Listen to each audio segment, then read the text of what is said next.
I'm Jennifer Johnson, and I raise sheep for their wool. Welcome to Whispering Pines Shetland Sheep Farm in western New York State, home to our lovely flock of soft Shetland sheep. We breed and raise our sheep to produce soft, crimpy wool for hand spinners to enjoy. Thank you for liking this video and for subscribing to our channel. In this video, I'm going to talk about a type of wool product that we offer here on the farm called Combed Top.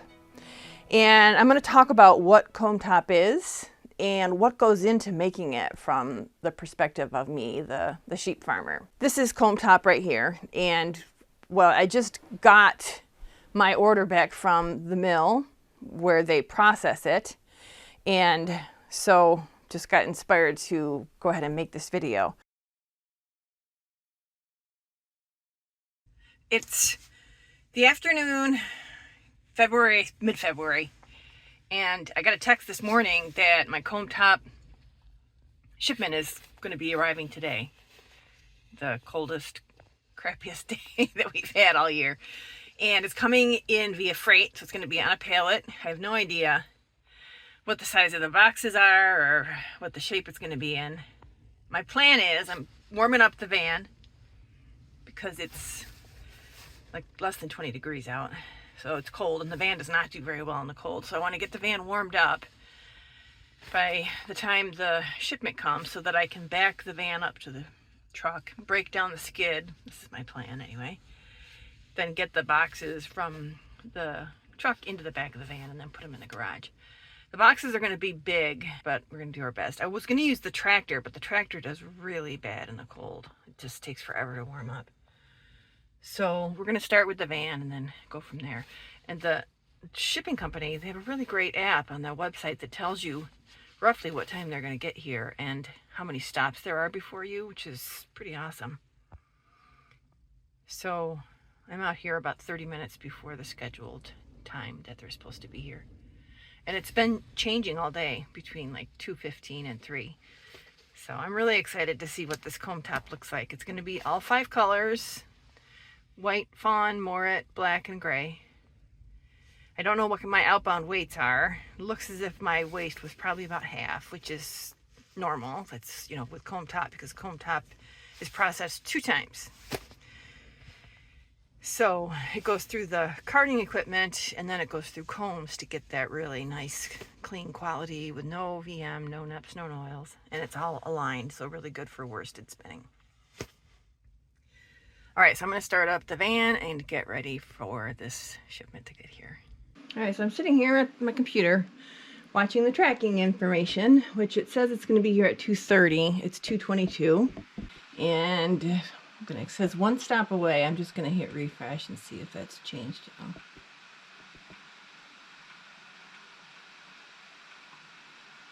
Still 1 stop away. Can't stand waiting for stuff. I wanted to go out skiing. So I have to wait till this shipment comes, and the weather is kind of turning. It's getting bad out, but I'm going to go out anyways, just for a little bit. So, just waiting.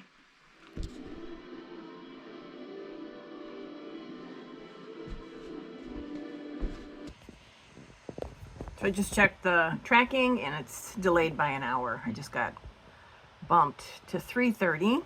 And another delivery got added somehow. So, much like anytime you have a service appointment or whatever, you're just on pins and needles waiting. All right, so I'm going to go find something to do for the next hour until this shipment gets here. I spent the wait time getting my set ready for the Magicraft Aura high-speed head video that I launched last week. It usually takes me about an hour to get all the equipment and props, lighting, and mics all set and ready to go, so I figured this would be a good way to eat up the time until my shipment arrived. Also, in case you're wondering, I wear winter hats and scarves in the wool cave because it's pretty cold down here in the winter months.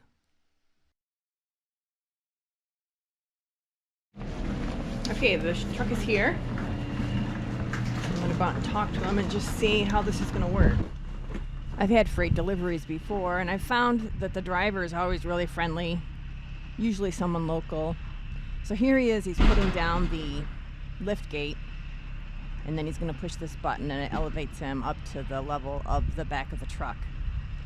Normally, freight companies, they don't come into your driveway, so they have to stay on the road. And that's always a bit of a wild card, because if it's something you've never received before, you really don't know what the shape, size, how you're going to get it from the truck to the house. All right, so it's a pallet with 3 boxes. He's just said he's going to dump it at the end of the driveway. Here it comes right now. But I'm going to take the van out there anyway.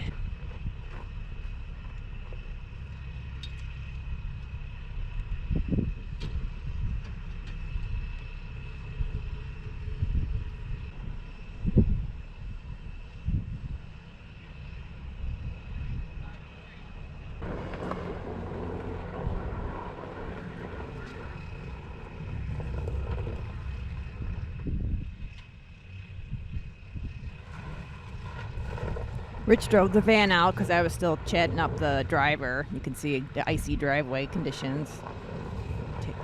Wheels spinning on the van. So those 3 boxes fit perfectly in the back of our van with the seats down. And it didn't weigh that much, so it was a lot simpler than I thought it was going to be.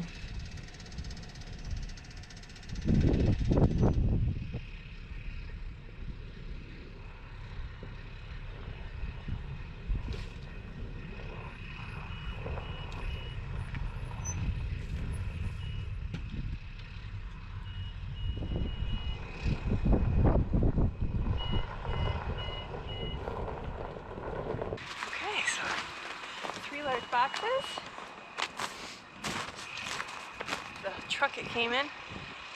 They probably could have done UPS, but they said this was cheaper doing it this way.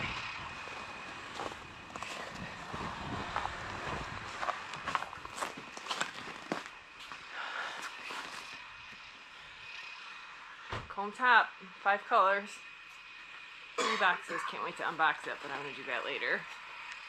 So I've got these 3 boxes just loaded with this lovely, beautiful prep, which is really perfect for our soft Shetland wool. So let me go back to the beginning. So our farm is we're actually a business, and we generate revenue through 3 things that are specifically contributing from the farm. So I have a Magicraft dealership that has its own segment in terms of generating revenue. But for the farm, there's 3 main channels that I get the revenue from. The first one is fleeces. So I sell raw fleeces in the spring, really soon after I harvest them. So I harvest them either through a process called roving, where I pluck the fiber from the sheep, or shearing. And it's pretty much half and half in terms of how we harvest the wool from our sheep. So the fleeces is one source of revenue from the products from the sheep, and that happens in the spring. Then, of course, there is the revenue from selling sheep. So every year, because we have lambs every year, we need to move some sheep off of the farm to make room. And this was really important back when we were working towards getting our wool to where we wanted it. We are there now. So our wool we're pretty much producing, every ewe is producing the type of wool that we like. And it's a very specific, really fine, really crimpy, low micron, nice staple length, nice meaning like 2 to 3 inches. So the livestock sales is another piece. And then the third way that we generate revenue on the farm is through the combed top. What the combed top is from is, it's not from the wool that goes under the coat. The wool that goes under the coat when the sheep are growing their wool, we coat it, that piece of it, it goes to hand spinners in the form of raw fleeces. So I don't do anything to it. I pretty much they take it, they wash it, comb it, spin it. But while I'm skirting those fleeces, and skirting means taking all the wool that's around the perimeter of the fleece and removing it. And so all that you're left with is the premium fleece that's under the coat. It's called skirting for some reason. You're just taking all the wool from the edge. That generates quite a lot of wool, that skirting and all the stuff that you take off. It's the neck wool that's not covered by the coat, and there's a good amount of wool there. It's britch wool, which in the past with our sheep, Brich wool was really coarse and hairy. But as we've progressed through our breeding program, that Brich wool is actually really nice and very soft. And so I don't really like to discard it. There is wool I do discard when I skirt, and it's usually caked with mud, or sometimes older ewes are a little bit hairy. So I'll get rid of the hairy parts, but preserve any wool that's Brich wool or neck wool that still has that nice soft crimp to it. But the main issue with those two pieces of wool is that they're just not under the coat. So they have a lot of VM, vegetative material, vegetative matter, which is hay, poo, and any other kind of debris that can get in there throughout the year as they live their little lives. So I pool. Oh, so if you want to see me skirting the fleeces, last year I made a whole series of videos on all the fleeces that I offered in my auction being skirted. So you could actually see, usually it's like a 15-minute video where I'm going through and giving you close-up views and just really a deep dive into each fleece. But it's a good way to see the way that I skirt. So when I take all those skirtings, I divide them up into the 5 colors. So there's 5 main colors of wool in the Shetland sheep breed. And with any colored sheep breed, there's usually the 5 colors, which is white, black, gray, morit or brown, and fawn. So when I skirt, I just pool all of the gray wool, gray neck wool from all the sheep in one large bag. So I don't know who that wool comes from. When I sell fleeces, you know exactly who it comes from. You know what her micron report was that year. So it's a very ewe-specific product. But with the Combed Top, it's just a pool of all of that skirting. But what also goes into my Combed Top is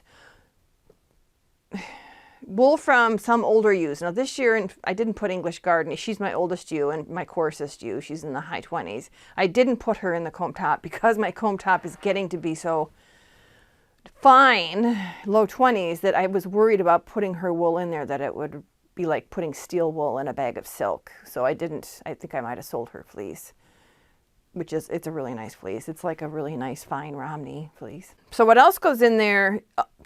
There's a couple other things. Number one is I'll buy fleeces back from farmers who bought sheep from me but that aren't using the wool. So every year after shearing, they contact me. I have a couple farmers that are doing this now and say, I've got these available. So normally those are not coated fleeces, and so they're going to have some VM in them. And they're from ewes that we've decided to move on. So they're not quite exactly what we're breeding for in terms of what I want from a raw fleece, but they're still very nice. They're probably, most of them are pretty fine. If they're not, then I'll tend to process them myself and offer, them as hand spun or bats for spinners or something. Because there's a whole other very small revenue pool coming from stuff I make by hand. So my handmade bats, my hand spun yarns is another revenue generator, but it's really small, and I mostly do that because I've got a few people that are a little bit addicted to it, so I have to keep a little bit for them. I love those people. They were kind of like my first customers when I first started out, so I have this really deep sense of loyalty and love for them. I can picture in my head. All right, so, and then ram fleeces will also go into my Combed Top because I don't coat my rams wool. And even if I did, I don't feel comfortable selling them to hand spinners as raw fleeces because they have a very strong, pungent odor that's very difficult to remove if you just wash it at home. And I have this fear of a new person that's never done a fleece buying a ram fleece and then being, absolutely horrified when it comes in because of the odor. The mills don't have an issue with it. They do fine. So I send the ram fleeces. That also they skirt them because their perimeter is pretty dirty. And then I'll put that wool into the pool of Combed Top. So that's what goes into my Combed Top. It's a little bit different. It's not my premium wool. It's all of my sort of seconds, I guess. So that gets sent to the mill. Now in the past, this year has been kind of a year of transition. In the past we've used Zeilingers. Well, they've gone out of business. And Zeilingers used to come up to a festival here in Western New York where I could drop off my raw fiber, raw meaning the stuff that's what goes into the mill, all that skirted wool that I've pulled together.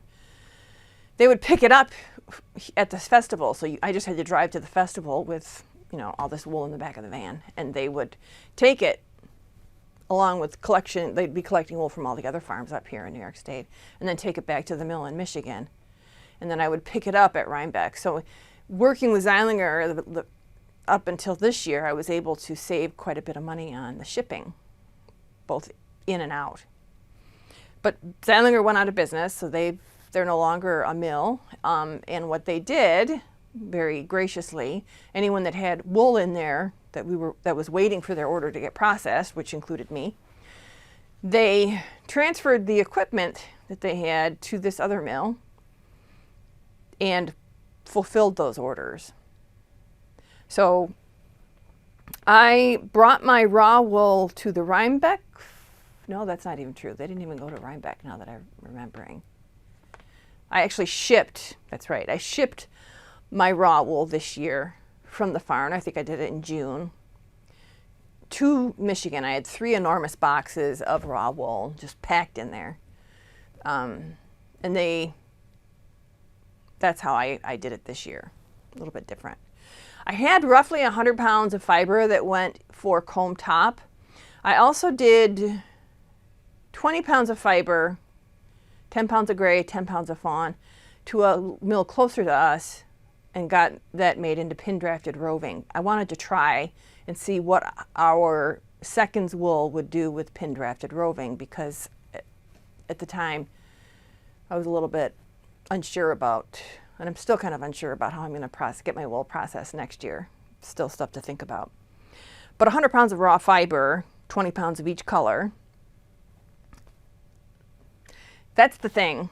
If I had 100 pounds of white, I could probably go to any, large mill and get what I need. But because I need to split it up into the 5 colors, 20 pounds of each, that's a small run. So there's not a lot of places that are doing Combed Top anymore.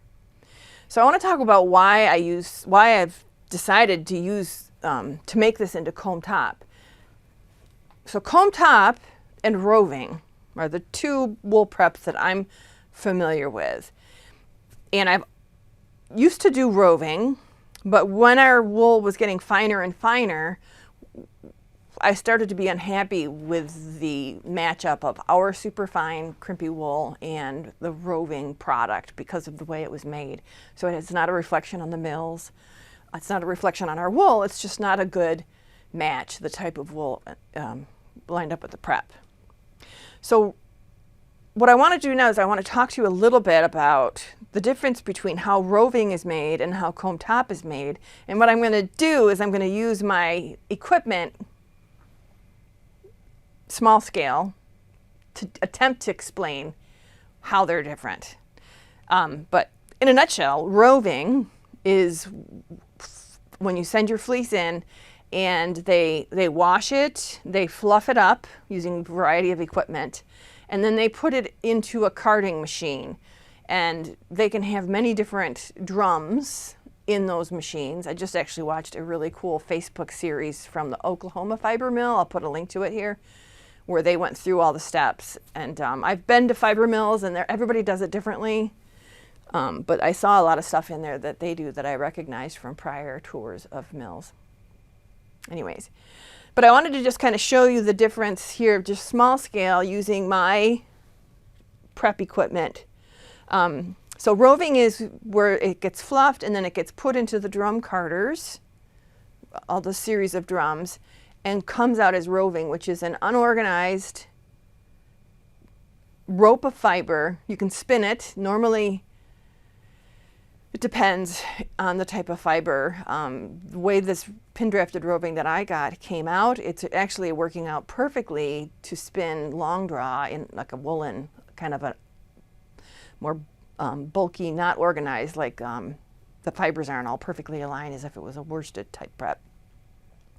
When they make Combed Top, what they do is they'll take roving and then they run it through combs to get any excess NEPs, pills, VM, or anything get it out.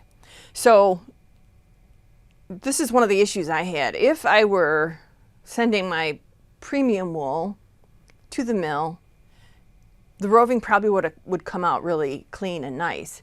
But what happened was I sent my seconds to the mill, not Heilinger's, but the local mill. And my roving came out very, well, it's beautiful. It's nice and soft, of course, but it came out with quite a bit of a VM and some texture, a little bit of a tweediness to it. So this is just a small handful of it. So in a nutshell, I'm not going to do this prep because it's not what people are used to. I've had people that have purchased it. It is available on my website and they loved it. But it's really just, it's a little bit off brand for me in terms of how I want to share our soft Shetland wool out to the marketplace. So what happens in a mill? Actually, here I want to show you. This is an unwashed skein of yarn that I made with that woolen long draw prep. You can even see like bits of stuff coming out. After I wash it and I do the thwacking, it's like bits of VM are just flying everywhere because it hasn't gone through that combing process, and the stuff that I sent in had a good amount of VM on it. But there's a skein, which I think is lovely, and it doesn't have quite as much bounce as my worsted prep, but that's just because the worsted prep, the fibers are perfectly aligned, so they're, you know, really elastic. And then here is a hat and some mittens that I made from that pin drafted roving. And I just always believe once you get to something as being knitted, it's so forgiving. I think it looks terrific. I'm a little bit conflicted, but you really have to be a hand spinner that knows how things are going to turn out to be happy with your purchase if you buy online and don't know what to expect with that roving I have there. All right, so I'm going to get this enormous bag. This is the black. I'm going to show you all the colors in a second, but I'll get that out of the way because I was weighing out some orders. I've already gotten a few orders. I just got the Combed Top in last week, I think. And so finally got it set up on our website. So here's how the mills work. Here's an example of the fiber that looks similar to what I submitted to the mill to make the pin drafted roving that I got, which is this right here. You can see the fibers aren't lined up. They're not really super organized, a little bit, and there's quite a lot of texture, a little bit of tweediness, a little neppy. And that's just the nature of roving, pin drafted roving. So what I wanted to show you was, on a smaller scale, how the mill would take this fiber and make it into roving. The first step would be, I'm just going to take a small amount here. There's a bunch of there's like pickers they use, there's fluffers, I don't know all the terminology. Like I said, I just watched a good series on Facebook where they took a bunch of pictures and showed how they get this process started. And I'm just going to call it very unprofessionally and probably incorrectly fluffing. So what they'll do is they will just sort of open it up. A lot of these shorter bits will fall to the ground. There's little bits that probably should have come out in skirting. So fluffing it.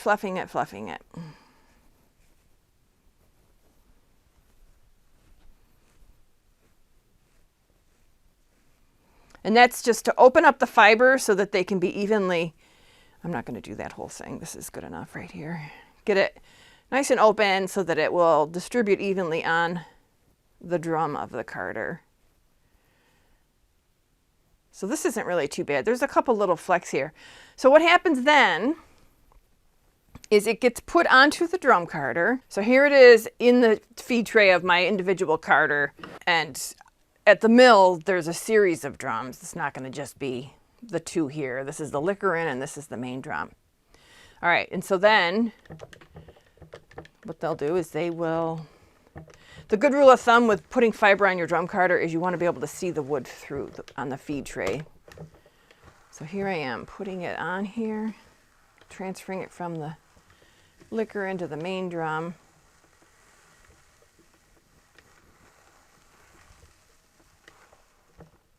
And I'm going to load this up a little bit more just for demonstration purposes. So I'm going to put a little more fiber in there. I wasn't going to, but so this time these bigger pieces would most likely fall out when they do their preliminary, the fluffing piece of it. I'm going to fluff up a little bit more. This is wool from R.U. Corva. She's a Morat-U and she lives on another farm. She's not on our farm any longer. Her wool is a little bit less fine than our normal stuff here. But you can see there is definitely VM, texture, whatnot. Even though it's been fluffed nicely and skirted, there's still a good amount of texture here. All right, so let's get that carded on.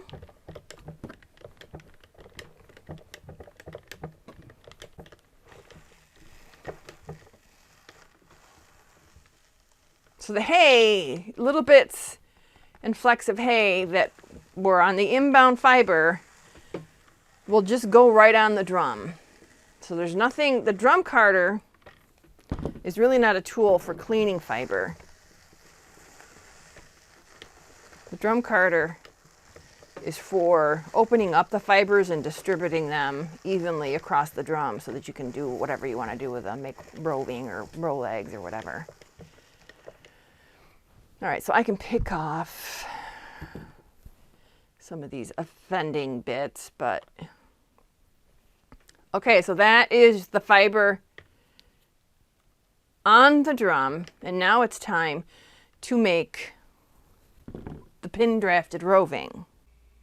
Okay, so the fiber now is on the drum. I would normally I would load it up quite a bit more. And so now I'm going to make some pin drafted roving, and this again, smaller scale. The mill obviously has much larger equipment, and this is automated. It's not a manual process like mine is here. But you can really see already just the lot of texture there. They also, full disclosure, they'll run this through, like I said, they have many drums on the machine and they can also run it through a couple times. But you're still gonna retain the texture. That's not gonna remove any of that. It's just going to even out the distribution a little bit more, and this is already actually pretty good. So what this is called is, this is a diz. I'll use a diz on my drum carder. Like I said, in a factory, this is going to be a fully automated process.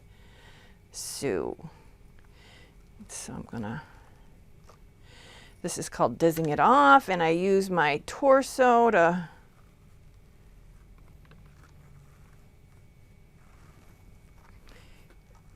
give some resistance so that the drum doesn't move around. Oops.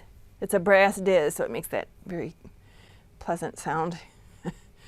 Okay, so here is my cloud of roving. Definitely something that you can spin. And I'll show you here on my drop spindle.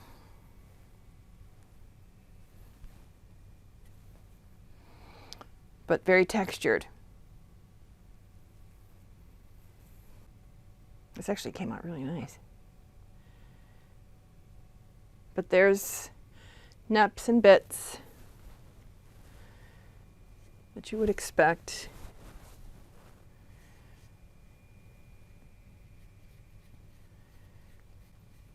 When you submit your fiber, when you submit raw fiber to a mill to get it made into roving, you should expect there to be, I call it shrinkage.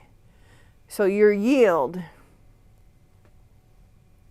is, your outbound fiber that you're going to get from the mill is going to be less than the inbound by quite a bit.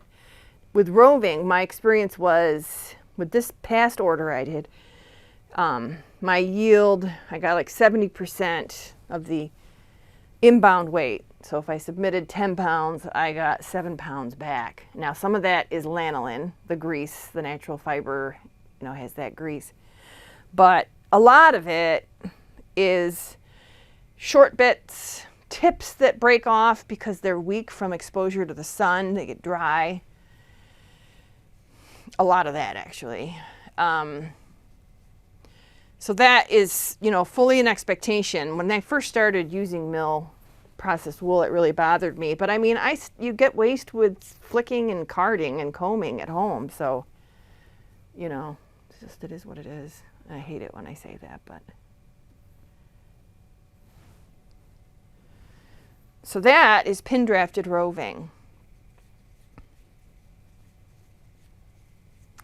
With combed top, then the next step is you take your roving and you send it through combs. Now I don't really know what that equipment looks like in a mill, but I have my Magicraft mini combs here and I'll just show you what that is. So the second piece of the process to get combed top, they've run it through their drum carders, but then they comb it, and that gets rid of all of that excess VM, the neps, the noils, all that texture, and makes a really smooth prep. However, as you can imagine, so I'm just gonna put this roving on these combs, there's gonna be more waste.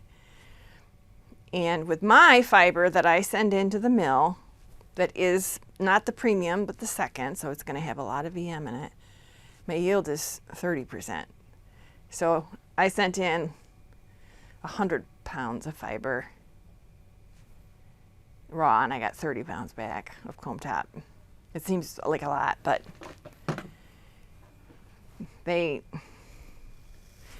it's perfect. There's no bumps or anything, so it's just perfect for those spinners that are used to, I hate combing, well, it's static.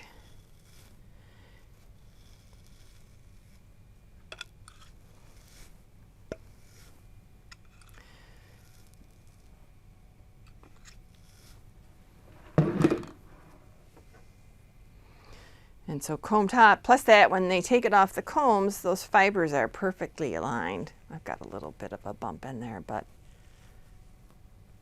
it's just taking out the longest bits.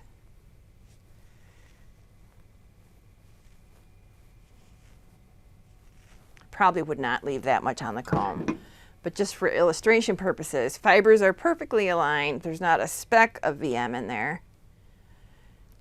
So that is combed top on a small scale. And I hope I didn't insult any fiber mills by oversimplifying the process, but I'm pretty sure that's how it goes. So I tend to do a short forward draw when I'm spinning my combed top. With the woolen, with the roving, you can be a little more liberal. But combed top, I mean, you've paid to get this fiber lined up, so, you know, a worsted, really strong, really fine yarn that's very compact, not a lot of air in there.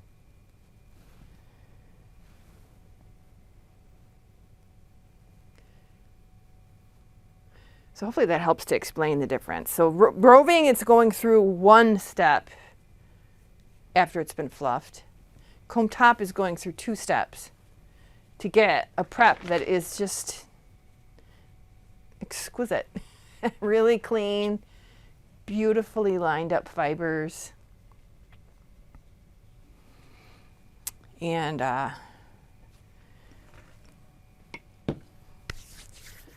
you know, I think it's what people expect when they get their fiber from me in the mill form.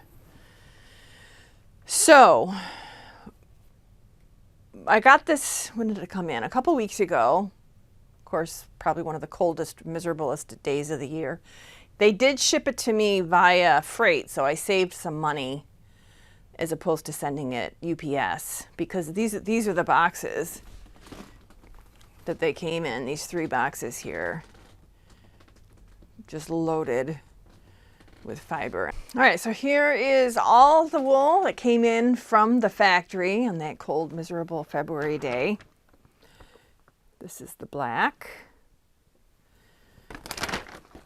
the gray, and you can see there still is little bits. My fingers are black because the ties they used are kind of greasy. And I can smell, it almost smells like hydraulic oil from the wool. It's not like home washed wool. You know, it's been washed and milled in a factory on machines. This is the fawn. So pretty. Most of the, I think I have more fawn than any of the other colors, which is tracks because I have more fawn sheep. And here's the moret or brown. Beautiful. Chocolatey. And then the white. Every year when I have Combed Top, color is ever so slightly different from one lot to the next. So, you know, trying to start spinning after you've spun some prior year's fiber, you're going to see a difference in the shade. So there's no avoiding that. It's just like, you know, your yarn lots and stuff. I kind of lied about the yield. Actually, this year the yield was 37%, so closer to 40% yield of fiber from Combed Top. So I have it all loaded up on the website. It's a little bit of a bummer that I didn't get it when I was at Rhinebeck, because it's nice to sell at a festival your fiber, because, you know, if I sell it from my website, I have to pay shipping because I offer free freight. But it's okay. I mean, that's just the way it is. So when I got it back, got it into the house, we just took it into the garage at first. And then I lugged these enormous boxes. They're clunky, but they're not heavy. So I was able to bring them down here into the basement because I'm going to be fulfilling orders from here. So I've got my scale here. All this stuff I have here for the video is not going to be here. And I'll have the plastic bags, and all I do is just print out the orders that come off the web, measure out the wool, bag it up. I'm going to put all the colors in one bag this year. I used to try and keep them separate, but I think I'm going to have a high volume at first, and I'm just nervous about keeping up with it. So they're all going to go in the same plastic bag and ship them out.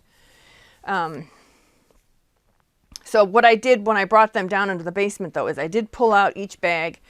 I emailed the factory and asked them how much the bags weighed so that I could tear that out and get my outbound weight. And like I said, I've roughly got about 100 plus ounces of all the colors. So I'm going to be sending out an email blast once I finish this video and get it posted to the web, and let everybody know that it's up there and available. If you're watching this video and you're not on my mailing list, go over to my website, SouthShetlandWool.com. This is the URL right here. You can go scroll right down to the bottom. On the right hand side, there's a place for you to put your email so you can get on my mailing list. The next email blast I'm going to do is for my fleece auction, which I'm not sure when that's going to be this year. I shear in June this year, not April. So it's going to be a little bit more into the summer, the fleece auction. But that'll be the next email blast I do. So if you wanted to get notified when these things come up on the web, just subscribe to my mailing list. I don't do very many mailings. Probably should do more, but I just want to tell you when things important are happening. So yeah, so this is going to be sort of sitting here for I'll probably have this fiber for the next year, because this is quite a bit. I don't think I've ever submitted this high of a volume of fiber to the mill before, so I'm feeling really like stocked up. It feels really great. So I'm really happy with the fiber that we got this year in the form of the Combed Top. And like I said, it's up on the web. I am charging a little bit more this year. First of all, the mill's charging more, and the freight that I had to pay that I don't normally pay, plus I'm paying all the outbound freight on much more of the orders than I would if I had gotten it at Rhinebeck. So the price is higher this year. I'm going to produce another video where I go through all the economics of this, because I want to share how much revenue and profit I'm able to generate from the products from our sheep. Not the Magicraft stuff, but just, you know, what the actual costs are in raising our sheep and caring for them and producing this beautiful wool, and then the revenue that it generates and just that whole process. In a nutshell, I get paid absolutely nothing for my labor, but I wanted to take you through that just to give you an appreciation, because I'm not really sure if many people are aware of how that all works. But that's my next video. So thank you so much for stopping by. I hope you enjoyed this video, and I hope you can come back soon.